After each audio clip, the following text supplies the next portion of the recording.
Frasco. Oh shit! Wait, we landed in Mars already? Wait, we landed in Mars?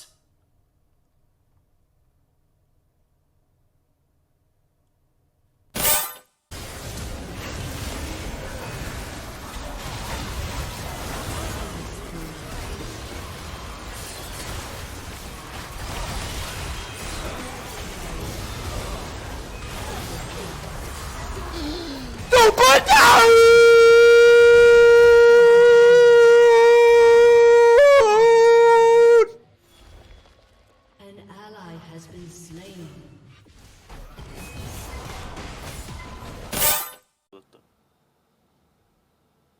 と強いよね。こうなんか。ボット軸やからね。てかトップもうまい。なんか多分個人技一番今までやってきたそのカスタム系のやつでうまいかも。その僕の対面のそのなんていうのこのレベル帯の。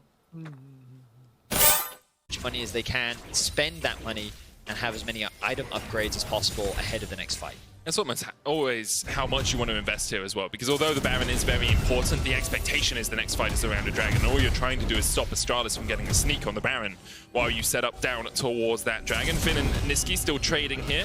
Finn does have the knockback with the Intoku strike. It's going to take Niski on a bit of a magical journey himself, all out going in. Niski trading. Oh my god, you don't, I was gonna say, you don't win. I feel like Niski wins this. Why is he playing so scared? Like, and I wonder if in his head he was like, I don't know where enemy mid.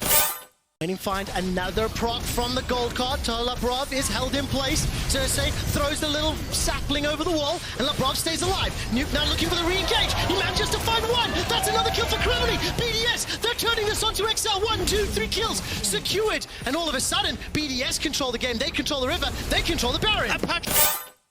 Welcome back, everyone, to the LEC as we're gearing up for Koi versus Fnatic. Now, before we get into the analysis, we wanted to acknowledge the extended transition times that we've had during the games this weekend.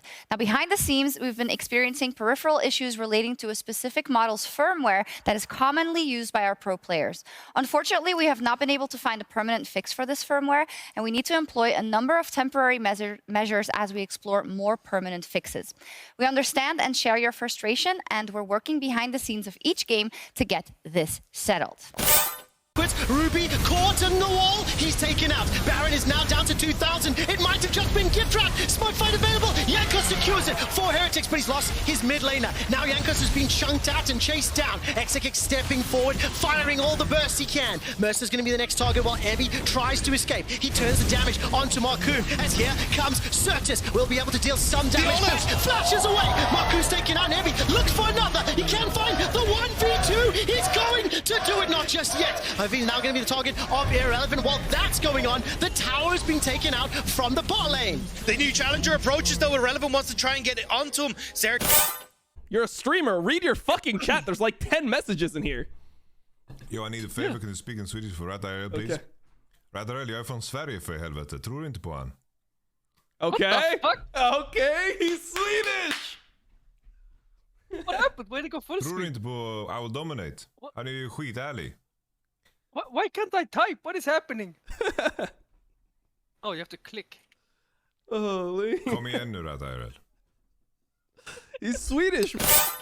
The fact that I ended up being free agent was something unexpected for a lot of teams, I guess. It felt really bizarre for me because I felt like my individual performance was like the best it has ever been. I think this year was the best year I had in terms of like, you know, how hard I worked, how good I was in comparison to like other players on my role and all of this stuff. I was kind of disappointed by how it ended up with the fact that I was kind of like, you know, misled for the whole year into thinking that I was going to be first option and I was going to resign. And the person in charge of this move is telling other teams that at the beginning of spring split that teams should not reach out to me because I'm planning on retiring at the end of the year. For me, it just felt like, you know, full-on personal vendetta just because the person that was in charge of this decision just didn't get along with me on a personal level. But then the Excel offer kind of came out of the blue and it was a great option for me. Project was looking great, the offer was great.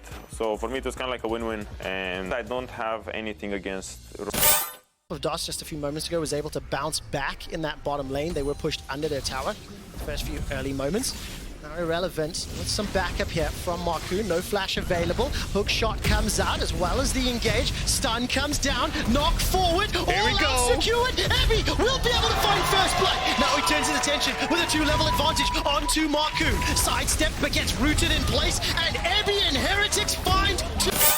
SK will take out at least that inhibitor. Recalls from several members of Heretics and SK. Now, with that mid inhibitor secured, 20 seconds on Dragon, they're backing away. But look where Jankos is. Hold on! Oh, Ruby's gonna get caught out! Emperor's divided by some time, but Certus gets over the wall, knocks them back immediately. Evie is taken out, Ruby is taken out, and SK, they're gonna look for the win! Heretics split up. They tried to make the big brain play, but SK...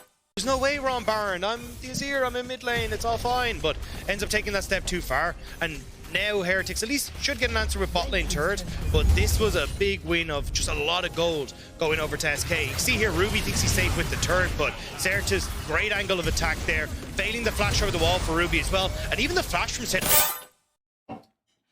Are you on herbal diet? Mm-hmm.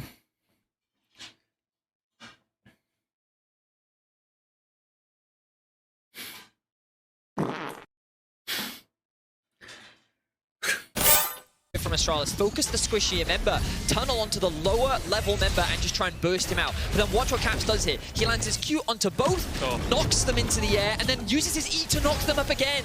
It buys so much time for Yike to get 1 or 2 more autos off, and then the trade of buffs actually goes from the jungler to the mid laner, and then they end up killing